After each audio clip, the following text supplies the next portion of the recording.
விநாயகர் கோவிலுக்கு சென்றால் மக்கள் ஏன் தோப்புக்கரணம் போடுகிறார்கள் தெரியுமா? ஒரு நாள் கணேசர், அம்மா நான் மாமா வீட்டுக்கு செல்ல வேண்டும் என்று பார்வதி தேவியிடம் அடம் பிடித்தார். அம்மாவும் சிரித்துக் கொண்டு, சரி பிள்ளையா, சென்று வா என்று அனுமதி அளித்தார்.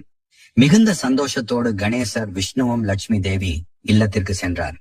அவர்கள் அவரை கட்டி பிடித்து பல பல இனிப்புகளும் கொடுத்து பாசத்தோடு விளையாடச் செய்தனர். சிறிது நேரம் கழித்து விஷ்ணு தன் சுதர்சன சக்கரத்தை அருகில் வைத்து தூங்கினார். அப்போது கணேசர் அதை பார்த்து, அடடா, என்ன பளபளக்கும் அழகு, சாப்பிட்டால் எப்படி இருக்கும் என்று நினைத்து துதிக்கையால் எடுத்து வாயிலே போட்டார்.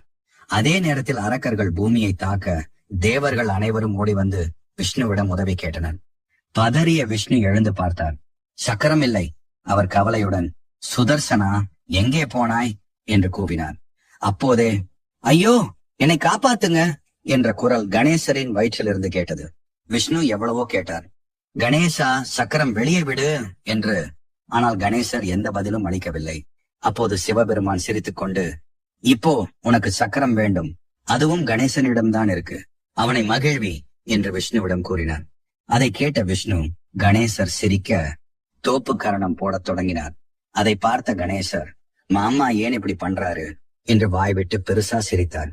அவ்வளவு சிரித்ததால் இருமல் வந்து சக்கரம் வாயிலிருந்து வெளியே விழுந்தது. விஷ்ணு நிம்மதியுடன் அதை எடுத்து, உனக்கு ஒரு கும்பிடு சாமி, இனிமேல் யாரும் உன்னை மகிழ்விக்க வேண்டியிருந்தால் இப்படித்தான் தோப்புக்கரணம் போடுவாங்க என்று கூறினார். அதிலிருந்து விநாயகரின் அருளை பெற பக்தர்கள் தோப்புக்கரணம் போட